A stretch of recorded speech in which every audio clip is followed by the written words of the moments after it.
The North East Valley project was set up to explore ways that education providers and the wider community can enhance life for the families who live there. It aims to help facilitate growth within the community and help locals get to know one another. And thanks to the gift of some land and a shed, a new project is underway that will re-engage retirees who have many skills to pass on to youths in the area. Here to tell us more is Andrew Bowen, community mentor. Good evening, Andrew. Hi, Rebecca. Where did the idea for the Blokes Shed come from? Well, the Blokes Shed is actually a organisation that's here and overseas in Australia, and its intention is really to set up and get retirees back engaged into the community, doing community projects, utilising their skills that they've gained in many years of service. How is the project progressing? We've been sort of on the tables now for about 18 months, and over the last 6 months it's been very exciting. We've had a benefactor provide some land and a large shed, and we're going through the process of revitalising it, clearing it all up, and putting some of the infrastructure in to get things underway. It's at the early stages. We have a working bee every Saturday morning down there, and we have a lot of the retirees coming down and their wives, and for a couple of hours we'll be there doing things such as clearing all the wood and stacking it, and we're looking at using the firewood that's on there as a fundraiser so that we can actually use those funds to help move the project forward and other things. Who's running the project? Well, again, it's a community-led project. Part of the North East Valley Community Development Project is about these community-led initiatives. It's a group of like-minded individuals who are really keen to see a resource like this in the community. We have a very diverse range of projects that are happening within the community, and while we might call it a shed that might have a focus on wood products, it's a lot more than that. We have a weaving group, we have a pottery group, we have a whole lot of other creative arts people in the community who could benefit from something like this. Yes, that was going to be my next question. Who is going to be using it?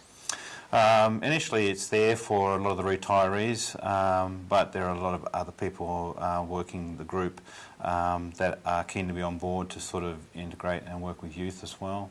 One of my passions is working with youth in the valley, and it's important that we provide them something that's actually able to sort of build on their interests rather than disengage them, which a lot of them have been through mainstream education. Now, you mentioned that it may have more of a wood bent, if you like, so what sort of activities are going to take place in the shed?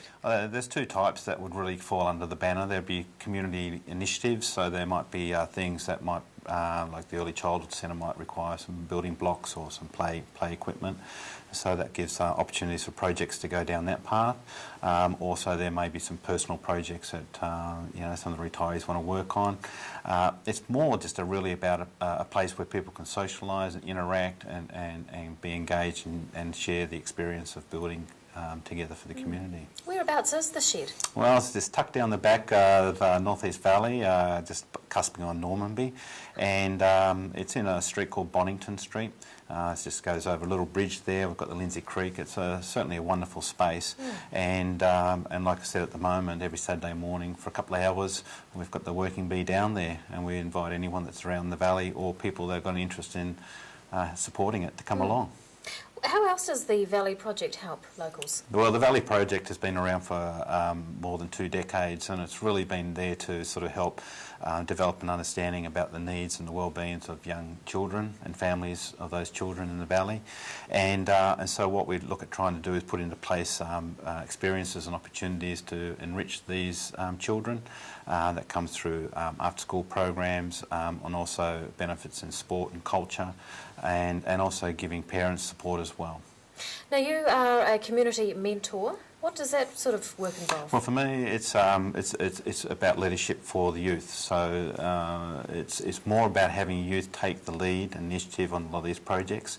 Last year, we put together a festival of tricks, which was held at North East Valley School.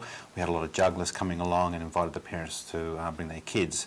And the idea behind that is that the youth can take the lead on that. They do the advertising, marketing, the promotion of it. They manage the whole day. And as a mentor, my process is to sort of guide the decision making. It's not my job to tell them what to do. It's more about asking them, well, what do they see needs to happen and how do they go about doing that. And that's the true role of a mentor, is that it's really about giving them a sense of ownership over the project, and in fact it's a capacity building process that I'm involved in. Wonderful stuff. Andrew Bowen from the North East Valley Project, thank you very much for your time. Yeah, thanks, Rebecca.